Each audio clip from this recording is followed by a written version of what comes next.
Señor presidente del Banco Central Europeo, señorías, constituye para mí un gran honor dar la bienvenida hoy al Parlamento Español al presidente del Banco Central Europeo. Quiero agradecer al presidente Draghi su rápida respuesta a mi invitación en nombre de todos los grupos parlamentarios y acceder a esta sesión informativa. La visita del presidente Draghi tiene como único precedente la sesión informativa celebrada el pasado mes de noviembre en el Bundestag alemán, de la que resultó un intercambio de opiniones muy fuerte. Esta sesión se ha hecho en base a cómo se desarrolló aquella sesión en el Bundestag, que, insisto, fue un éxito. Lo hemos hecho de común acuerdo, pero debo decir que yo, como presidente, he tomado algunas decisiones, las decisiones de la presidencia son controvertidas, y a unos les han gustado más y a otros han gustado menos. Pero a mí me ha parecido que esa precedente era bueno y, por lo tanto, por eso tenemos esta sesión, que espero que tenga un gran resultado. Se va a celebrar de la forma adecuada, con una primera intervención de Draghi, y a continuación tomarán la palabra los portavoces designados por cada grupo parlamentario de mayor a menor, empezando por el Grupo Socialista y finalizando con el Partido Popular. De común acuerdo, y esto sí ha sido de común acuerdo, porque hablamos en una junta de portavoces, hemos señalado que las intervenciones de cada grupo tendrán una duración de 5 minutos.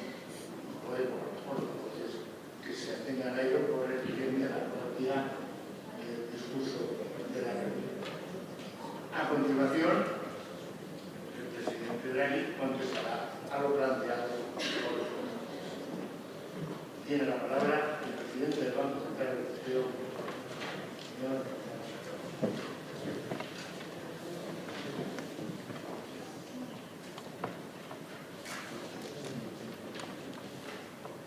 Señor presidente, señorías, permítanme expresar mi más sincero agradecimiento por su invitación a comparecer ante esta Cámara.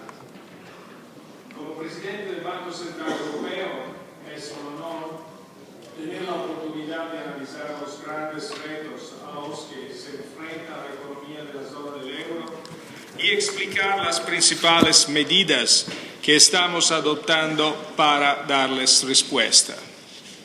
And I'll continue in English. Y ahora continuaré en inglés, si me lo permiten. For your sake, mostly. Por ustedes prefiero continuar en inglés, por su propio bien. Tras exponer brevemente nuestra actuación, escucharé con gran interés sus opiniones sobre la economía europea, las políticas del Banco Central Europeo y sobre el futuro diseño. Espero que al final de esta sesión hayamos logrado un buen entendimiento mutuo que nos permita, en el marco de nuestros respectivos mandatos institucionales, continuar avanzando en el doble desafío de fortalecer, por una parte, nuestra unión y restablecer, por otra, un crecimiento sólido y estable. Durante los últimos años, hemos observado el profundo grado de interconexión de las economías de los países de la zona euro, lo que nos ha servido, desde luego, para recordar con claridad los importantes efectos de las políticas económicas de unos países en otros. En tanto que representantes del pueblo español democráticamente elegidos, son ustedes responsables de las políticas económicas internas. Sin embargo, en el ejercicio de dichas funciones, al igual que todos los parlamentos nacionales de la zona euro, también influyen en el funcionamiento de nuestra Unión Económica y Monetaria en su conjunto. Tal y como señaló el presidente del Consejo, Herman Van Rompuy, los parlamentos nacionales se han convertido en instituciones europeas y es por tanto importante que todos reconozcamos nuestros intereses comunes. En mi declaración introductoria de hoy quisiera centrarme en 3 aspectos puntuales: el estado de la economía, la política monetaria del BCE y la visión a largo plazo de nuestra Unión Económica y Monetaria. A continuación, estaré más que interesado en escuchar sus opiniones y responder a sus preguntas. Permítame que comience con la situación general. Tal y como saben, la economía de la zona euro está experimentando un importante ajuste. Se trata de un proceso necesario, aunque especialmente doloroso y prolongado, en aquellas áreas en las que anteriores desajustes de las políticas crearon vulnerabilidades. Concretamente, las dificultades se derivan de los grandes desequilibrios externos existentes en sectores altamente endeudados y de la falta de saneamiento de las finanzas públicas en algunos países de la zona. Sus desequilibrios externos, entre ellos España, cuyo déficit por cuenta corriente, y esto es un gran éxito, se ha reducido considerablemente desde casi el 10% del PIB en 2008 hasta aproximadamente el 1% en 2012. De acuerdo con los datos más recientes, el volumen de exportaciones de su país ha aumentado notablemente, en torno a un 20% en volumen entre el 2009 y el año pasado. Un aumento similar se observó en Portugal y en menor medida en Irlanda. Durante el mismo periodo, el peso de las exportaciones en el PIB se incrementó en unos 10 puntos porcentuales en España, Irlanda y Portugal. Las exportaciones están contribuyendo muy positivamente al crecimiento económico real. Estas economías también están experimentando un descenso de los costes laborales unitarios, lo que mejorará su competitividad y constituirá la base para el crecimiento sostenible. Pese a estas señales de mejora, el ajuste aún no está produciendo un efecto visible en la vida diaria de las personas. Por ello, la frustración de algunos sectores de la población es comprensible. Los esfuerzos de reforma tardan tiempo en mostrar todo. Sin embargo, las reformas no han de considerarse de manera aislada. Su objetivo es lograr un funcionamiento mejor y más sólido y, sí, también más justo de las economías en beneficio de todos los ciudadanos. Los países que están inmersos en estas reformas dolorosas no deberían sentir que han sido abandonados a su suerte. La creación de un futuro más estable y próspero para Europa es el objetivo que une a los países de la zona del euro. Para realizar progresos necesitamos una dirección común, cohesión entre los países y solidaridad dentro de nuestras sociedades. La dirección común consiste en sentar las bases para un crecimiento sostenible.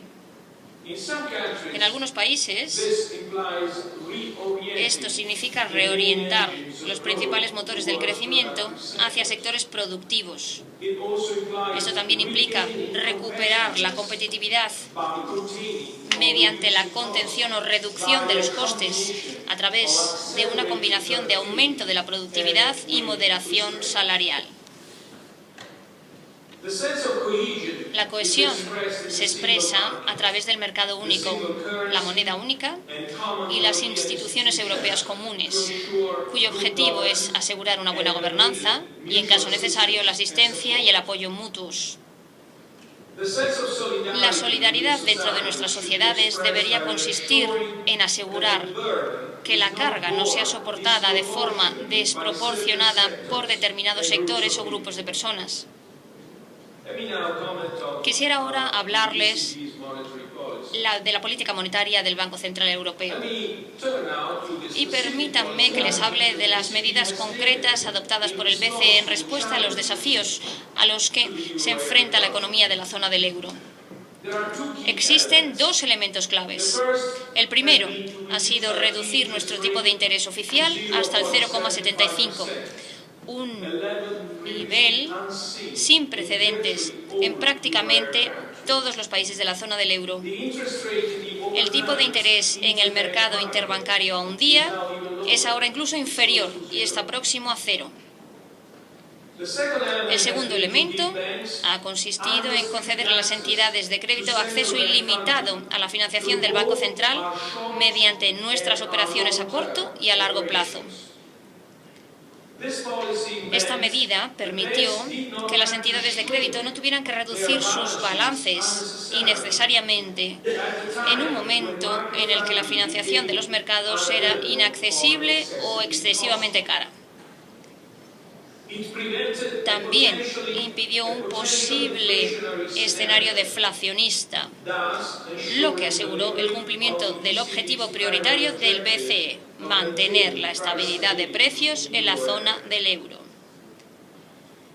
Al mismo tiempo, nuestras medidas han aliviado las restricciones de financiación de las entidades que deciden renovar o ampliar sus préstamos a empresas o hogares.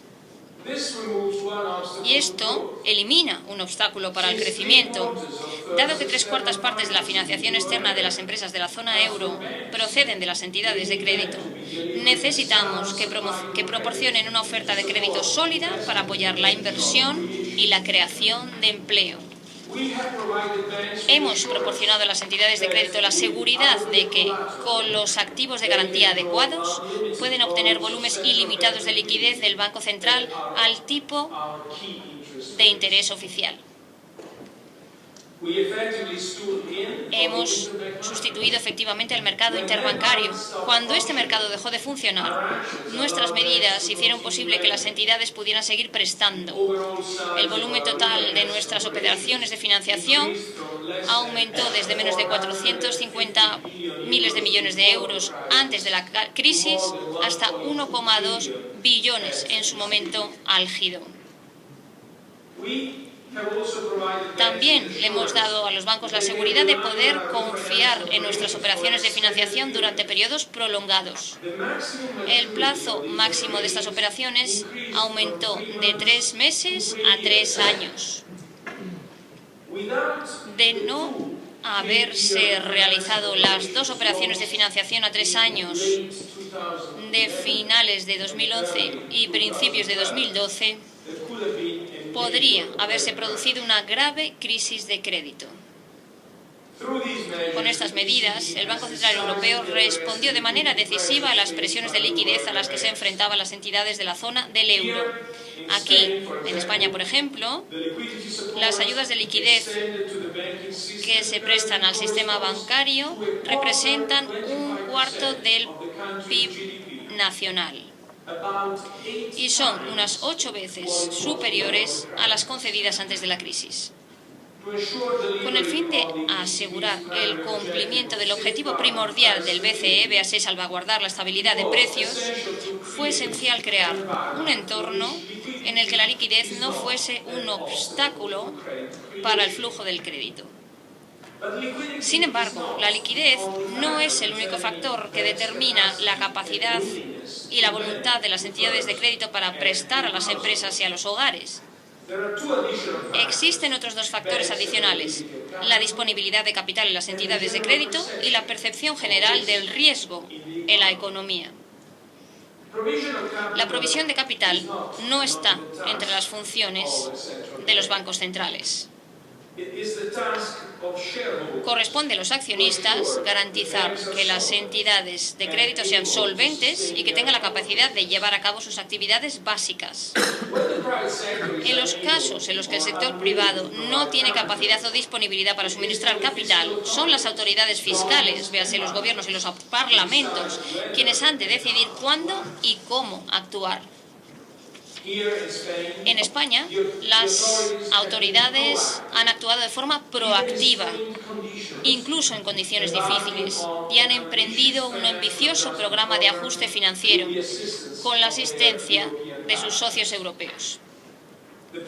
El programa, que avanza según lo previsto, ha eliminado de los balances de las entidades más débiles los activos problemáticos que han lastrado sus actividades. Asimismo, el programa ha recapitalizado estas entidades con nuevos fondos y ha sentado las bases para que recuperen su actividad de préstamo una vez saneadas. La percepción general del riesgo es el tercer factor determinante del crédito. Al igual que cualquier otro banco central, el BCE no puede controlar el riesgo de naturaleza microeconómica, es decir, la forma en que las entidades de crédito evalúan la posibilidad de que un prestatario no reembolse un préstamo. El riesgo microeconómico está relacionado con la situación concreta del sector en que opera una empresa o con la estructura de costes de la empresa y con su capacidad de innovar y crear valor. Las políticas estructurales, sectoriales y fiscales son las que tienen la función de facilitar la reasignación de los recursos a actividades con valor económico real. En este respecto, el BCE está contribuyendo activamente a una reducción del riesgo de naturaleza macroeconómica, estabilizando firmemente las expectativas de inflación, proporciona un ancla nominal para el conjunto de la economía. Esto es importante para todas las decisiones de solicitud y de concesión de préstamos, especialmente para la financiación de proyectos de inversión a largo plazo. Nuestra decisión del verano pasado de preparar la realización de operaciones monetarias de compra-venta, OMC, en los mercados de deuda pública, puede verse en este sentido dentro de este marco, con un vencimiento residual de hasta 3 años y están dirigidas a mantener la estabilidad de las expectativas de inflación a medio plazo, evitando una disfunción muy perjudicial de la transmisión de la política monetaria. Cuando hablo de expectativas de inflación, me refiero a ambas partes, al alza y a la baja. El BCE solo puede contemplar estas operaciones si existen problemas serios en la transmisión de la política monetaria y si hay condiciones estrictas y efectivas que estén incorporadas en un programa adecuado del Mecanismo Europeo de Estabilidad. Esta condicionalidad es necesaria por 2 motivos. En primer lugar, las OMC son un mecanismo de contención contra la especulación destructiva, no son un subsidio de financiación para los gobiernos. Las OMC deben eliminar únicamente la parte del tipo de interés al que los gobiernos se financian, que corresponde a expectativas infundadas de escenarios destructivos para la zona del euro. El riesgo de redenominación. Solo podemos considerar la posibilidad de estas intervenciones si el riesgo de determinadas políticas fiscales queda firmemente excluido. Ello requiere la certeza de que los gobiernos mantendrán la disciplina fiscal y que las reformas continuas corregirán las debilidades subyacentes. Solo una condicionalidad estricta y efectiva puede generar esta seguridad. La segunda razón para esta condicionalidad es que el programa del MEDE es un catalizador para las reformas. Puede cambiar las perspectivas económicas de un país hacia un mayor crecimiento potencial, complementando los esfuerzos de la política monetaria para ofrecer respaldo a la economía. En los últimos meses hemos visto una relajación gradual de las condiciones de financiación. Las primas de riesgo de la deuda pública y privada han descendido. Los precios de las acciones se han recuperado. Las entidades de crédito han recuperado el acceso al mercado y el dinero ha vuelto a los mercados de deuda europeos.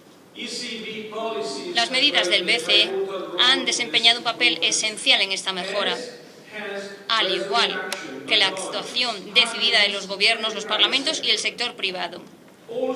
Todos ellos han de perseverar en estos esfuerzos con confianza y el BCE, por su parte, seguirá salvaguardando la estabilidad de precios como lo ha hecho en los últimos 13 años. Quisiera ahora hablarles de la visión a largo plazo. Como saben, se entiende de forma generalizada que nuestra unión monetaria ha de complementarse con una unión financiera, una unión fiscal, una unión económica genuina y eventualmente con una mayor unión política. El proyecto más urgente, la unión financiera, está tomando forma tangible.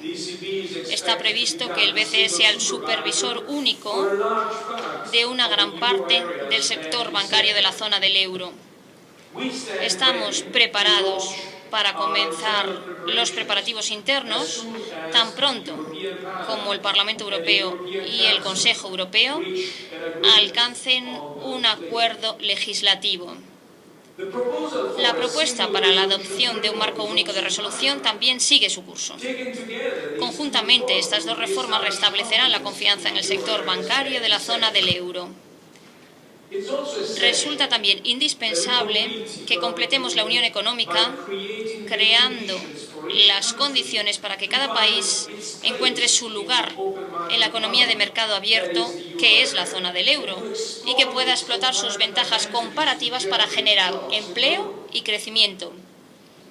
Este es el significado de una unión económica con buen funcionamiento, pero solo será realidad si recuperamos la competitividad en toda la zona del euro, mejoramos el funcionamiento de los mercados de productos y de trabajo e invertimos en conocimiento e innovación.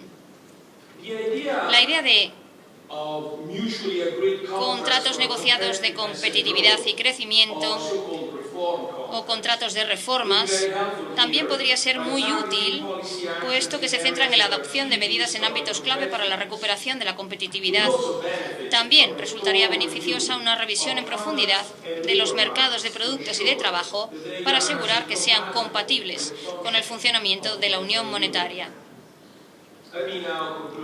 Permítanme que concluya mi intervención, señorías. Hemos comenzado el año con un entorno financiero más estable. Esto se ha logrado mediante los esfuerzos concertados de reformas que han sido adoptados por los gobiernos y parlamentos y las actuaciones decididas de las instituciones europeas. Como decía al principio de mi intervención, todos los parlamentos nacionales de la zona del euro influyen en el funcionamiento de nuestra unión económica y monetaria.